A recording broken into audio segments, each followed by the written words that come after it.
ఆదికాండం 7వ అధ్యాయం 2వ వచనం చూడండి. పవిత్ర జంతువులలో ప్రతి జాతి పోతులు 7 7 పెంటులు 7 పవిత్రములు కాని జంతువులలో ప్రతి జాతి పోతును పెంటియు 2. చాలు. దేవుడు మాట్లాడుతున్నాడు 7వ అధ్యాయం 2వ వచనం. పవిత్ర జంతువులలో ప్రతి జాతి పోతులు 7 పెంటులు 7, అంటే మేలు ఫీమేల్ అని. తెలుగు మనకు రాదు కాబట్టి మనకి ఇవన్నీ కొత్తగా అనిపిస్తాయి. ఓకే, ఒకసారి మా పిల్లలు అడిగారు, వరుడు అంటే ఏంది డాడీ అన్నారు. వాళ్ళకి ఇంగ్లీష్ మీడియం కదా, బ్రైడ్ గ్రూమ్ తెలుసు. వరుడు అంటే ఏంటి డాడీ? వధువు అంటే సరే, వరుడు అంటే ఏంది వాళ్ళకి అర్థం కాల. తెలుగు మనం ఇంగ్లీష్ ఎక్కువ చదివి కొన్ని పదాలు మనం చదవడానికి కష్టపడుతుంటాం.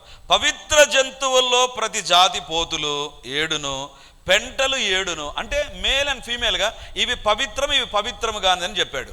ఎందుకు ఈ భాగాన్ని చూపిస్తున్నానంటే, దేవుడు ఏది పవిత్రం అంటాడో అదే పవిత్రం, నువ్వు అనుకునేది కాదు. తెల్లగా ఉంటుంది, అది పవిత్రం కాదు, అది తెలుపు. దేవుని బిడ్డలారా, మన జీవితంలో మనం తెలుసుకోవాల్సింది, దేవుడు దేన్ని పవిత్రం అన్నాడో దాన్నే నోవహు కూడా పవిత్రంగా భావిస్తుంటున్నాడు. నీ జీవితంలో పరిశుద్ధత విషయంలో నువ్వు అనుకోకూడదు నేను పరిశుద్ధంగా ఉన్నానని, నేను చేసేది కరెక్ట్ నువ్వు అనుకోకూడదు, నేను మాట్లాడేదే కరెక్ట్ నువ్వు అనుకోకూడదు, నా ఆలోచనలు correct. What God decides that is right. అది పరిశుద్ధత, అది సత్యము, అది పవిత్రము. నోవహు అంటున్నాడు, నువ్వు ఏది పవిత్రం అంటావో దాన్నే నేను పవిత్రం అంటాను. ఏది నువ్వు అపవిత్రం అంటావు, మీ ఫ్రెండ్స్ అంటారు రే ఇది మామూలే, నీ ఫ్రెండ్స్ అంటారు ఇది మామూలే, అది మామూలే కావచ్చు, కానీ దేవుని దృష్టిలో అది పవిత్రమా కాదా నువ్వు చూడాలి. అది నీ జీవితంలో పవిత్రంగా ఉండాలి. నీ ఫ్రెండ్స్ దృష్టిలో అది అపవిత్రంగా ఉండవచ్చు, కానీ దేవుని దృష్టిలో పవిత్రం. నీ ఫ్రెండ్స్ దృష్టిలో అది పవిత్రం, దేవుని దృష్టిలో అపవిత్రమైందా? You must be bound to God's condition only. దేవుని యొక్క నిర్ణయానికి లోబడాలి. ఇక్కడ నోవహు ఏం చేశాడు తెలుసా?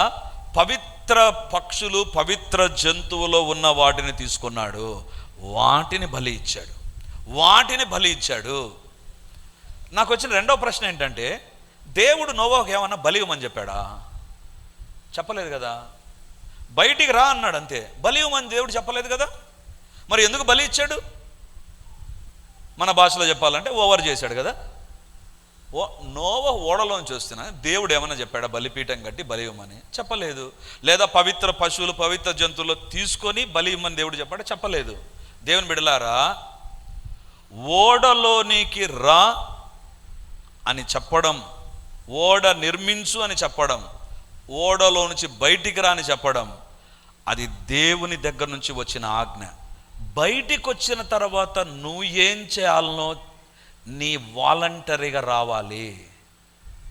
కృతజ్ఞత అనేటువంటిది దేవుడు చెప్పినందుకు కాదు, నీ జీవితంలో జరిగినందుకు. నేను ఖచ్చితంగా బర్త్డే రోజు ఎవరన్నా వాళ్ళ ఫ్యామిలీతో మా ఇంటికి వచ్చినప్పుడు అడుగుతా.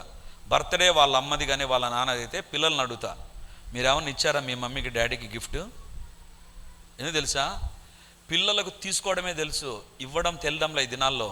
ఎందుకు తల్లిదండ్రులు కూడా చెప్పరు, కాబట్టి దైవ సేవకునిగా నేను ఆ రోల్ తీసుకుంటా. మీ మమ్మీకి ఏమి ఇచ్చావు బర్త్డే రోజు? చిన్న బిడ్డ ఒక చాక్లెట్ ఇచ్చినా కూడా తల్లి హృదయం ఏమంటుంది తెలుసా? ఏందిరా చాక్లెట్ ఇచ్చావు, ఇంత అన్నం తింటావు రోజు, ఇంత వండి పెడుతున్నా, అంత అనదు. ఆ తల్లి ఏం చూస్తుందంటే ఆ బిడ్డ యొక్క ప్రేమతో ఇచ్చిన దాన్ని చూస్తుంది. ఇప్పుడు బలిపీఠము, బలి అనేటువంటిది దేవుడు చెప్పాలా, నోవహులో నుంచి వచ్చినటువంటి ప్రేమ స్పందనది. దేవుని బిడ్డలారా, ఈరోజు దేవుడు మనతో మాట్లాడుతున్న మాట ఏంటంటే, రెండవ వాసన ఏముండాలి తెలుసా? రెండవ వాసన, నీ దగ్గర దేవుడు ప్రేమను చూడాలని కోరుతున్నాడు. దేవా, నీవు నా జీవితంలో చేసిన దానికి ఇదిగో ప్రభా, ప్రేమతో ఇది నీకు చేస్తాను ప్రభా, ఇది నీకు ఇస్తాను ప్రభా, ఇది నీకు నేను ఇచ్చేటువంటి ప్రేమ స్పందన, ఇది అవుట్ ఆఫ్ లవ్. దేవా, నీవు నా ఎడల ప్రేమను చూపించావు, నా కుటుంబం పట్ల ప్రేమను చూపించావు, నా ఓడను కాపాడావు, నన్ను ప్రేమతో భద్రపరిచావు ప్రభా. Now what I'm going to give you in turn is my love. నా ప్రేమను ఇస్తున్నాను ప్రభా. అదేంటంటే, ఇదిగో నేను ఓడను కట్టలేను, నేను బలిపీఠాన్ని కట్టగలను. ఒకవేళ నాకు అనిపిస్తుంది ఈ బలి అనేటువంటిది హేబేలు దగ్గర నుంచి వచ్చిందేమో, హేబేలును అతని అర్పణను దేవుడు లక్ష్య పెట్టాడు కాబట్టి ఒకళ్ళు నోవహును కోరింటాడు, బయటకు వచ్చిన తర్వాత హేబేలు చేసింది నేను చేయాలి, హేబేలు చేసింది నేను చేయాలి. దేవుని బిడ్డలారా, ఈరోజు దేవుడు మనతో మాట్లాడుతుంటున్నాడు. రెండవ సువాసన ఏం రావాలి తెలుసా? నీ దగ్గర నుంచి, దేవా నీవు నన్ను ప్రేమిస్తున్నావు ప్రభా, I want to show my love. నా ప్రేమను నీ ఎదుట కనపరచాలి, ప్రేమను నీ ఎదుట కనపరచాలి. ప్రేమ ఎప్పటికీ అది మాటలో ఉంటుంది, చేతల్లో ఉంటుంది. మాటల్లో ఉంటుంది, దేవా నువ్వు నన్ను ప్రేమించినందుకు థ్యాంక్ యూ లార్డ్, దేవా నిన్ను ప్రేమిస్తున్నా. బట్ రెండవదిగా ఆ ప్రేమలో ఏదో ఒకటి ఉంటుంది, దేవా నువ్వు నన్ను ప్రేమించి కాపాడినందుకు కృతజ్ఞతగా ఇదిగో నేను నీకు ఇస్తున్నా. ఇదిగో నా దగ్గర ఉన్నటువంటి, దేవుని బిడ్డలారా, పవిత్ర జంతువుల్లోనూ పవిత్ర పక్షుల్లోనూ నోవహు బలిపీఠం మీద పెట్టి బలి ఇచ్చాడు. అంటే దాని అర్థం ఏంటి తెలుసా? తన దగ్గర ఇప్పుడు నెక్స్ట్ తాను తినగలిగింది అది. ఆ పశువులు ఆ పక్షులు తనకు ఆహారం అవే, ఎందుకు మిగతా ఎక్కడ లేవు, అన్నీ చచ్చిపోయాయి, ఉండేవి ఇవే. వీటిని తీసుకొని ఇస్తున్నాడంటే తను తినగలిగిన దాంట్లోంచే ఇచ్చాడు. ప్రేమ ఎప్పటికీ నీ దగ్గర ఉన్న దాంట్లో నుంచే దేవుని గణపరచు. ఇంకో మాట చెప్తాను, అప్పు చేసి దేవునికి ఇవ్వద్దు. అప్పు చేసి ఎప్పటికీ దేవునికి ఇవ్వద్దు. అప్పును దేవుడు కోరుకోడు. నీ హృదయంలో నుంచి ప్రేమతో. అందుకే నేను చిన్న బిడ్డ ఇచ్చిన చాక్లెట్ తల్లికి చాలా నచ్చుతుంది. ఎందుకు తెలుసా? It is out of love. నోవహు, నువ్వు ఎలాంటి దేవుని సేవిస్తున్నావు? సువాసనను ఆఘ్రానించే దేవుడు, సువాసనను ఆఘ్రానించే దేవుడు. ఈ దేవుడు ఎలాంటి వాసన? ప్రేమ వాసనను చూస్తున్నాడు. ప్రేమతో నోవహు ఇచ్చినటువంటి ఈ యొక్క బలిని దేవుడు చూస్తున్నాడు. చూచి దేవుడు పరలోకం నుంచి స్పందించడం ప్రారంభించాడు. ఆ వాసన పీల్చుకున్నాడు. ఈరోజు దేవుని బిడ్డగా దేవుని ఎదుట నీ ప్రేమ ఎంతగా కనపడుతుంది? ఎంతగా కనపడుతుంది? ఒకసారి ఆలోచించు. దేవుని బిడ్డగా నువ్వు మనుషులను ప్రేమిస్తున్నావు, వస్త్రాలను ప్రేమిస్తున్నావు, బంగారాన్ని ప్రేమిస్తున్నావు, దేవుని ఎంతగా ప్రేమిస్తున్నావు? ఈ యొక్క పేతురుతో దేవుడు అంటాడు, పేతురు వీరందరికంటే నువ్వు నన్ను ప్రేమిస్తున్నావా? మరి ఏది ప్రేమ? ఏది ప్రేమ? దేవునికి దూరం అవడం ప్రేమనా? అబద్ధాలు చెప్పి ఒట్టు పెట్టుకోవడం ప్రేమనా? మోసపూరితంగా జీవించడం ప్రేమనా? What is that love Peter? I'm not seeing anything. దేవుని బిడ్డలారా, హతసాక్షి అయ్యేంతగా దేవుని ప్రేమించాడు. తలక్రిందులుగా సిలువేయబడి చచ్చిపోవునంతగా పేతురు దేవుని ప్రేమించాడు. ఈరోజు దేవుడు అడుగుతుంటున్నాడు, నీ దగ్గర నుంచి దేవుడు ప్రేమతో వచ్చే సువాసన ఏమైనా ఆఘ్రానించాడా? లేదా? లేకపోతే నీ దేవుడు ఇంకా ఎదురు చూస్తున్నాడు. ఎక్కడుంది ఆ ప్రేమ? నెంబర్ 3, తిరిగి అదే వచనం, 8వ అధ్యాయం 20వ వచనం. అప్పుడు నోవాహు యెహోవాకు బలిపీఠము కట్టి పవిత్ర పశువుల అన్నిటిలోనూ పవిత్ర పక్షులన్నిటిలోనూ కొన్ని తీసుకొని. చాలు. ఏం తీసుకున్నాడంట? పవిత్ర పశువులలో నుంచి, పక్షులలో నుంచి. అండర్లైన్ దట్ వర్డ్, పవిత్రత. దేవుడు నోవహు దగ్గర నుంచి ఎదురు చూసినటువంటి వాసన ఏంటి తెలుసా? పవిత్రత. లోపల ఉన్నంత వరకు దేవుడు పెట్టినటువంటి బౌండరీలోనే ఉన్నాడు నోవహు. దేవుడు ఓడలోనే పెట్టాడు. ఇన్ని రోజులు ఉండాలి నోవహు, అక్కడే ఉన్నాడు. తన హద్దు దాటలేదు. ఏమండి, తనకు తెలుసు పైన కిటికీ ఉంది. కిటికీ తెరిచి చూసినటువంటి నోవహు 1వ నెల అయిపోయిన తర్వాత చూడొచ్చుగా, 2వ నెల అయిపోయిన తర్వాత చూడొచ్చు కదా, చూడలేదు. ఎందుకు తెలుసా? దేవుడు పెట్టిన హద్దుల్లో ఉన్నాడు. పరిశుద్ధత అంటే ఏంటి తెలుసా? దేవుడు నీకు ఒక బౌండరీ గీసింటాడు. బౌండరీ లేకుండా జీవించడము పరిశుద్ధత లేని జీవితం. బౌండరీలో ఉండాలి. నువ్వు ఎలాంటి తిండి తినాలి, అక్కడ ఒక బౌండరీ ఉంటుంది, అదే పరిశుద్ధత. నువ్వు ఎలా మాటలు మాట్లాడాలి, ఎలా ఎస్ఎంఎస్లు పంపాలి, ఎలాంటి జీవితాన్ని జీవించాలి, ఎలాంటి డ్రెస్ వేసుకోవాలి, ఎలాగ నువ్వు బ్రతకాలి, there is a boundary for everything. తన దగ్గర చాలా పశువులు ఉన్నాయి, ఏదంటే అది ఇవ్వాల, పవిత్రమైన వాటిని ఇచ్చాడు. ఈరోజు దేవుడు అడుగుతుంటున్నాడు, నువ్వు పాటలు పాడుతున్నావా? ఆ పాటల్లో పవిత్రత ఉండాలి. నువ్వు పరిచర్య జరిగిస్తున్నావు, ఏదైనా పని చేస్తున్నావు, పని కాదు దేవునికి ఇంపార్టెంట్, పరిశుద్ధతతో కూడిన పని చేయడం ప్రారంభించాలి. ఉద్యోగం చేస్తున్నావా? ఉద్యోగంలో పరిశుద్ధత. కుటుంబంలో ఉన్నావా? కుటుంబంలో పరిశుద్ధత. ఎక్కడెక్కడ నువ్వు ఉన్నా అక్కడ పరిశుద్ధంగా జీవిస్తుంటే అక్కడ నుంచి వాసన వస్తుంది దేవునికి. కొంతమంది చర్చిలో పరిశుద్ధులు అనే వాసన ఉంటుంది, బయటికి పోయిన తర్వాత అంటారు వీళ్ళ తలకాయ నొప్పి, వాళ్ళ ఏం వాసన వస్తుందో మనకు తెలుసు. దేవుని బిడ్డలారా, ఈరోజు దేవుడు మనతో మాట్లాడుతుంటున్నాడు. మనకందరికీ తెలుసు, ఒసామా బిన్ లాడెన్ అమెరికా దేశంలో ట్విన్ టవర్స్ను ఏరోప్లేన్స్ హైజాక్ చేసి పేల్చేశాడు. అందరూ ఏమనుకున్నారు తెలుసా? ఇది ఉగ్రవాద దాడి అనుకున్నారు. వాస్తవమే. ఒసామా బిన్ లాడెన్ ఉగ్రవాదిగా మారి ఆయన వెరీ రిచ్ మ్యాన్. అతడు చదివినటువంటి యూనివర్సిటీలో ఏ రకంగా ఉంటుంది తెలుసా? విచిత్రముగా ఉంటుంది ఆ యూనివర్సిటీ. కైరోలో వెరీ ఫేమస్ యూనివర్సిటీలో చదివాడు. ఆ యూనివర్సిటీ మామూలుగా ప్రతిదానికి ఎంట్రన్స్ టెస్ట్ ఉంటుంది. ఎలాంటి టెస్ట్ ఉంటుంది? ఒకవేళ నీట్ అయితే botany, zoology, physics and chemistry ఉంటుంది. లేదా ఒకవేళ నువ్వు ఇంకోటి ఎంసెట్ రాసావనుకో, దానికి సబ్జెక్ట్స్ వైజ్ ఉంటుంది. కానీ కైరోలో ఒక యూనివర్సిటీ ఉంది, దాంట్లో నువ్వు ఖురాన్ కంఠపాఠం చేసిన తర్వాతనే నీకు సీట్ ఇస్తారు. కంఠపాఠం చేయకపోతే రాదు. అలాంటి యూనివర్సిటీలో ఉన్నతమైన విద్యను అభ్యసించిన వాడు ఒసామా బిన్ లాడెన్. ఆ ఒసామా బిన్ లాడెన్ అమెరికా దేశంలో ఉండేటువంటి ట్విన్ టవర్స్ను తన యొక్క జ్ఞానాన్ని ఉపయోగించి ఫస్ట్ ఏదో అటాక్ చేశాడు, ఏం కాలే, అప్పుడు క్యాలిక్యులేట్ చేశాడు ఈ బిల్డింగ్ దేంతో కట్టారు. He is a civil engineer. Osama bin Laden civil engineer కాబట్టి ఎట్లా ఈ బిల్డింగ్స్ పడగొట్టాలి అని చూస్తే వెరీ స్ట్రాంగ్ ఐరన్తో కట్టారు. కాబట్టి అతనికి తెలిసింది ఒకటి, ఈ బిల్డింగ్ను పడగొట్టాలంటే ఏవియేషన్ ఫ్యూయల్ మాత్రమే పనికొస్తుంది. మనం వాడేటువంటి petrol, diesel second quality, first quality ఏరోప్లేన్లో వాడతారు, వెరీ కాస్ట్లీ, వెంటనే అంటుకుంటుంది, బీభత్సమైన వేడి ఉంటుంది. కాబట్టి ట్విన్ టవర్స్ను పోయి ఆయన ప్లేన్స్తో కొట్టాడు, అందుకే కాలిపోయాయి. అందరూ ఏమనుకున్నారు తెలుసా? It is a terrorist attack అనుకున్నారు. కానీ వాస్తవం ఏంటి తెలుసా? అగ్రరాజ్యం అమెరికా దేశంలో twin towers, they are very famous. Elite people, knowledgeable persons అందరు అక్కడే పనిచేస్తూ ఉంటారు. కానీ అదే ట్విన్ టవర్స్లో కొన్ని వారాలకు ముందు, ఆ పేలకు ముందు, ఆ దాడి జరగకముందు ప్రపంచవ్యాప్తంగా ఉండేటువంటి నపుంసకుల ఒక ఫెస్టివల్ జరిగింది. గే ఫెస్టివల్. పురుషుడు పురుషుని పెళ్లి చేసుకోవడం, స్త్రీ స్త్రీని పెళ్లి చేసుకోవడం, తర్వాత ఈ యొక్క ఎల్జీబీటీ అంటారు, వీళ్ళందరూ ట్రాన్స్జెండర్స్, మొత్తం ఒకటి ప్రపంచవ్యాప్తంగా భయంకరమైన పాపపు ఫెస్టివల్ జరిగింది. సొదొమ గొమొర్రాల కంటే భయంకరమైన పాపపు ఫెస్టివల్ అక్కడ జరిగింది. దేవుడు అమెరికాను చూశాడు. ఎక్కడ పాపపు ఫెస్టివల్ జరిగిందో దాన్ని నేలమట్టం చేసేసాడు. దేవుని బిడ్డలారా, ఎందుకు చెప్తున్నాను తెలుసా? God loves and honours holiness. పరిశుద్ధతను దేవుడు ప్రేమిస్తాడు, గౌరవిస్తాడు.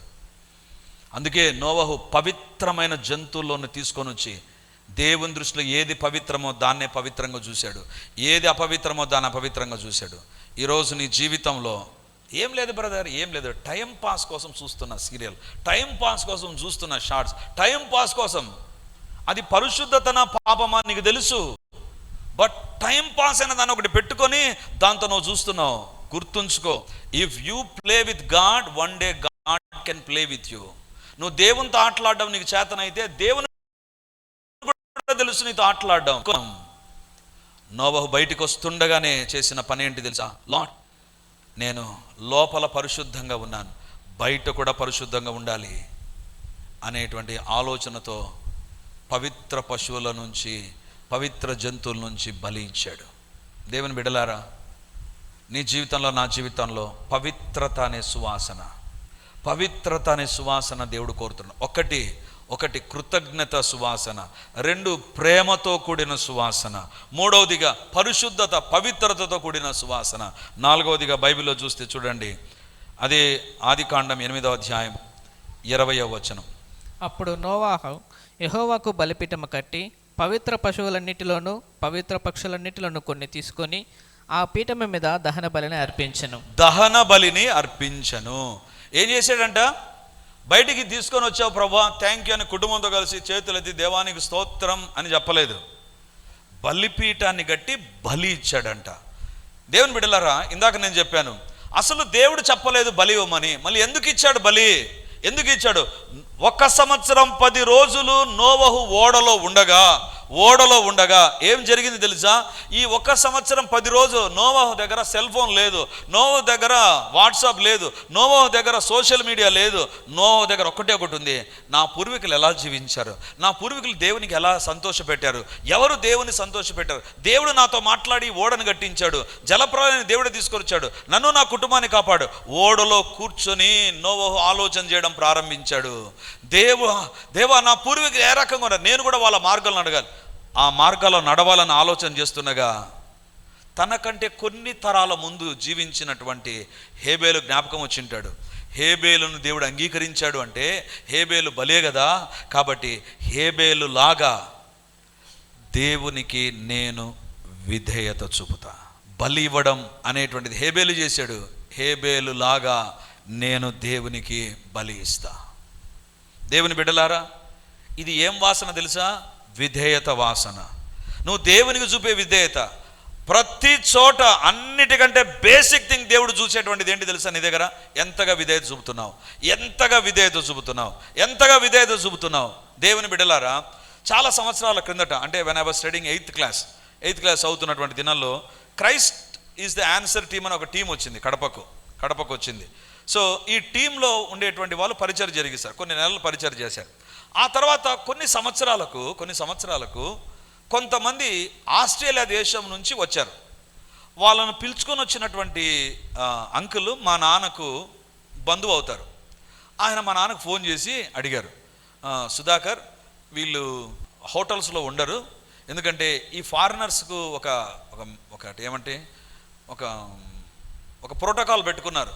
ఏంటంటే హోటల్స్లో ఉండకూడదు, మేము ఒక ఇంట్లో ఉండి భారతదేశంలో ఉండేటువంటి వాళ్ళ కల్చర్ మేము తెలుసుకోవాలి, వాళ్ళ ఇల్లు ఏ రకంగా ఉంటుంది, ఏ రకంగా ఉంటారు వాళ్ళు అనేటువంటి తెలుసుకోవాలా, మీ ఇల్లు ఇస్తావా అని అడిగారు. ఇప్పుడు మేము ఉన్నటువంటి ఇల్లును వాళ్ళకి ఇస్తా. ఎంతమంది వస్తారంటే 16 మంది వస్తారని చెప్పారు.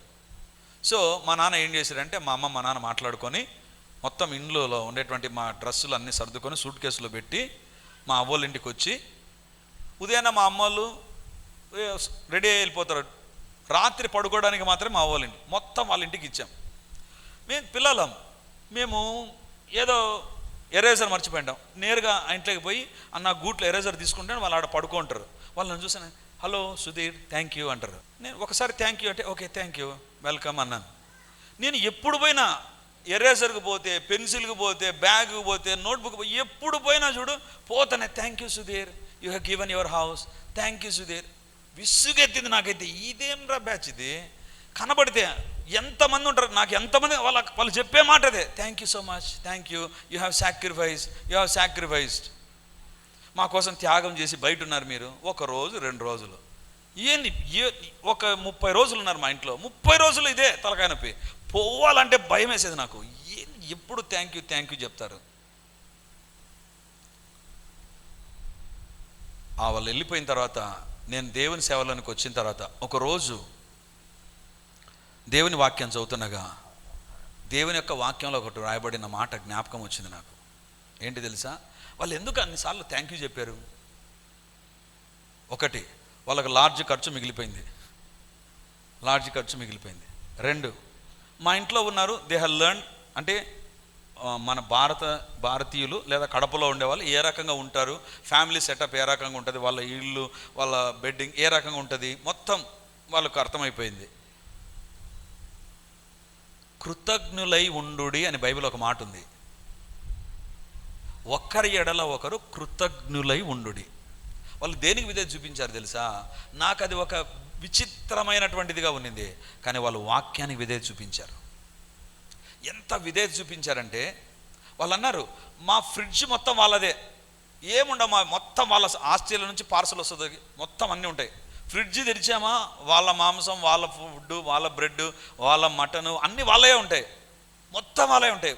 ఫ్రిడ్జ్ మొదలుకొని ఇండ్లు మొత్తం ఎక్కడ చూడు వాళ్ళయే ఉన్నాయి. ఎందుకు వాళ్ళు అంతగా థ్యాంక్స్ చెప్పారు తెలుసా? బైబిల్లో కృతజ్ఞులై ఉండుడి అనే ఒక్క మాటకు వాళ్ళు మాకేం గిఫ్ట్ ఇవ్వలేదు. వాళ్ళు మాకేం ఉన్నందుకు ఇదిగో మీ దగ్గర పెట్టుకోండి అని నాకు తెలిసి ఇవ్వలేదు. ఎందుకంటే వాళ్ళు వెళ్ళేటప్పుడు కూడా నేను ఉన్నాను. వాళ్ళు ఎందుకు ఉన్నారో తెలుసా? ఒక ఎగ్జాంపుల్ చెప్తాను. ఒక లేడీ, ఆమె దాదాపు 70 సంవత్సరాల వయసు ఉండే ఆమె ఉదయం 8 గంటలకు, అది కూడా ఎప్పుడు? ఫిబ్రవరి మాసంలో ఉదయానికి పోతే ఆడ మధ్యలో ఈ న్యూ వే డ్రైవింగ్ స్కూల్ ఉంది కదండి, ఆడికి వస్తేనే ఆమె మొత్తం ఎట్లెట్లా అయిపోతుంది. ఆమె వెంటనే వాళ్ళు ఏం చేశారంటే పక్కనుండే ఇంట్లోకి వెళ్ళి బకెట్ నీళ్ళు తెచ్చారండి. బకెట్ నీళ్ళు తెచ్చి ఆమె మీద పోసుకునింది. ఎందుకు తెలుసా? ఫిబ్రవరిలో టెంపరేచర్ తట్టుకోలేక మేడం ఫెయింట్ అయిపోతుంది. నేను ఎందుకు చెప్తున్నానంటే వాళ్ళకి ఎన్నిసార్లు థ్యాంక్స్ చెప్పారో బకెట్ నీళ్ళు ఇచ్చినందుకు. నేను ఎందుకు చెప్తున్నానంటే నీ జీవితంలో చిన్న విషయాలు మొదలుకొని పెద్ద విషయాల వరకు దేవుని దగ్గర విధేయతను దేవుడు కోరుతున్నాడు. విధేయతను దేవుడు కోరుతున్నాడు. అందుకే బైబిల్లో వ్రాయబడింది, సమూయేలు అంటాడు, బలులర్పించుట కంటే మాట వినుట శ్రేష్టం. బలి ఇవ్వాలంటే ఏం చేయాలండి? బలి ఇవ్వాలంటే ఓ పొట్టేలను సంతలోకి పోయి కొనుక్కొని రావాలి, తీసుకొని రావాలి. దాన్ని బలి ఇవ్వడం అంటే దాన్ని నరకాలి, దానికి ఒక బలిపీఠాన్ని కట్టాలి, దాన్ని ముక్కలు ముక్కలుగా కోయాలి. దాన్ని మళ్ళీ బైబిల్లో దేవుడు పెట్టిన పద్ధతి ఉంది, దేనికి ఎదురుగా అది పెట్టాలి, పెట్టి ఆ తర్వాత దహన బలి ఇవ్వాలి. ఇంత ప్రాసెస్ చేస్తూ నువ్వు అవిధేయతతో ఉంటే దేవుడు అంటాడు వేస్ట్. బలులర్పించుట కంటే మాట వినుట శ్రేష్టం. నోవహులో ఉన్న విధేయత ఏంటి తెలుసా? ఎవ్వరు చేయని పని చేయమంటే చేశాడు. 1 సంవత్సరం 10 రోజులు లోపల ఉండు అంటే ఉన్నాడు. నీవు ఆ యొక్క పశువులకు ఆహారాన్ని సిద్ధపరచాలంటే సిద్ధపరిచాడు. ఏమి చేయమంటే అది చేశాడండి. నోవహు అందుకే బలిపీఠాన్ని కట్టాడు. నా పూర్వీకుడు హేబేలు కట్టాడు, నేను కూడా లోబడి కట్టాలి. ఈరోజు నీ దగ్గర విధేయత ఉందా?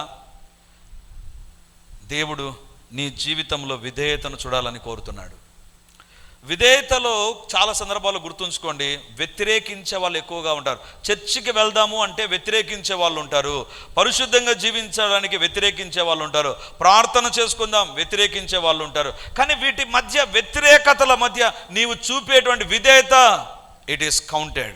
నీవు చూపేటువంటి విధేయత ప్రాముఖ్యం. దేవుని బిడ్డలారా, తప్పు చేయమని చెప్పడం చాలా సులువు, కానీ విధేయత చూపించడం చాలా కష్టం. నోవహు విధేయత చూపించాడు. ఇప్పుడు ఎవరికైనా ఉద్యోగంలో ఈ పని చేయమంటే ఎప్పుడు చేస్తారు పని? ఆ పని తెలిసి ఉండాలి, పని చేయడానికి అవసరమైనటువంటి జ్ఞానం ఉండాలి, రెండవదిగా పని చేయడానికి అనుకూలతలు ఉండాలి, అప్పుడే పని చేస్తారు. నోవహుకు దేవుడు ఏం చెప్పాడు తెలుసా? ఓడ కట్టడం నీకు తెలియదు, కానీ నువ్వు కట్టాలా. ఎప్పుడు మీ ఇంటిలో పశువులు పెంచుకోవాలి, ఇప్పుడు నీ ఓడలో పశువులు పెంచుకోవాలి, వాటికి అవసరమైన ఆహారం సిద్ధపరచాలి. ఈజ్ ఇట్ దట్ ఈజీ అండి? అసలు తెలియదు, ఓడ కట్టాలని ఎట్లా తెలియదు, కానీ విధేయత చూపించాడు. పశువులను తీసుకొని మేపాలి, తెలియదు, చేశాడు. ఇప్పుడు దానికోసం స్టడీ చేసి ధీరుభాయ్ అంబానీ వాళ్ళు పెద్ద ఏమన్నా జూ కట్టారు. దాంట్లో పెద్ద పెద్ద ఆఫీసర్స్ని పెట్టారు. వాళ్ళకి లక్షల రూపాయలు జీతం ఇచ్చి ఏనుగును చూసేవాళ్ళు కొంతమంది అయితే, లేకపోతే జిరాఫీలు లక్షలు పెట్టి సంపాదించుకున్నారు వాళ్ళను. ఇది ఏం లేదు, నోవహు నువ్వు చూసుకోవాటినంటే చూసుకున్నాడు. నాకు తెలుసు ప్రభా, నాకు రాదు ప్రభా. దేవుడు చెప్పిన విషయాలు కొన్ని నీకు రాదు, అయినా నువ్వు చేసేటువంటి వ్యక్తిగా ఉండాలి. అదే విధేయత. నోవహు బలిపీఠం దగ్గర దేవుడు ఆగ్రహించిన వాసన ఏంటి తెలుసా? విధేయత. విధేయత. దేవుని బిడ్డలారా, 4వదిగా విధేయత. 1 కృతజ్ఞత, 2 ప్రేమ, 3 పరిశుద్ధత, పవిత్ర పక్షులను పవిత్ర జంతువులు, 4 విధేయత.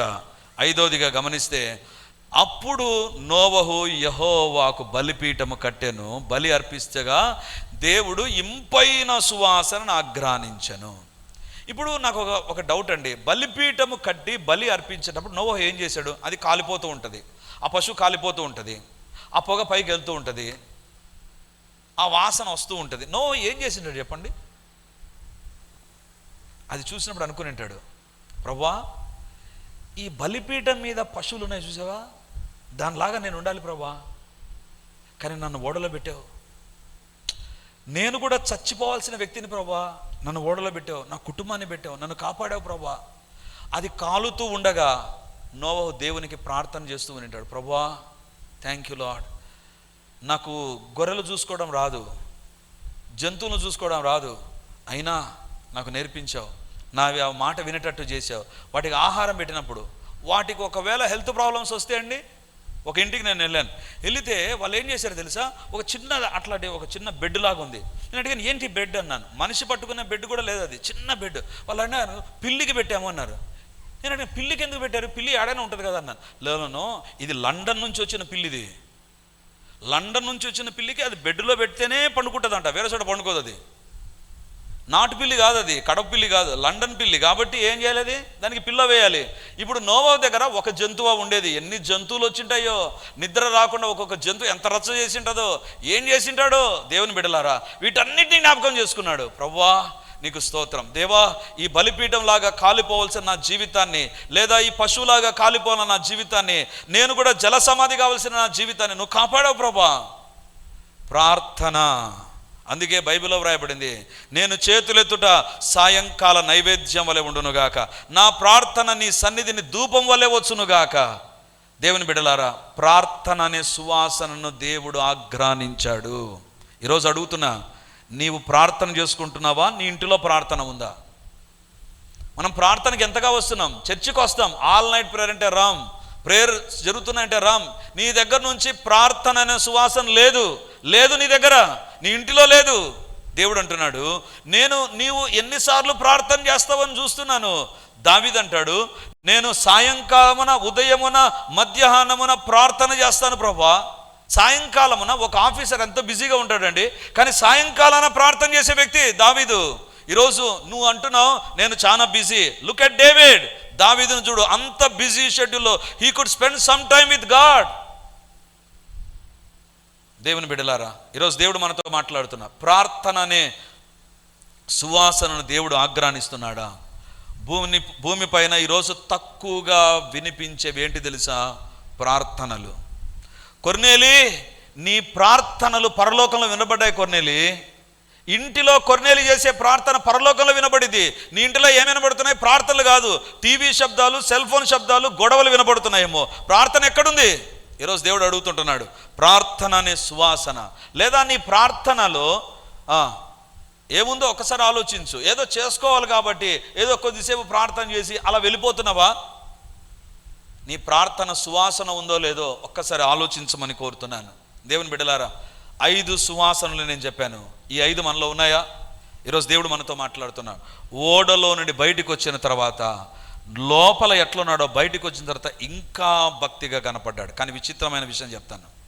నోవహు బలిపీఠం కట్టిన తర్వాత తన జీవితంలో అజాగ్రత్త వచ్చింది. దానితో ద్రాక్షారసం తాగి మత్తుడైపోయాడు.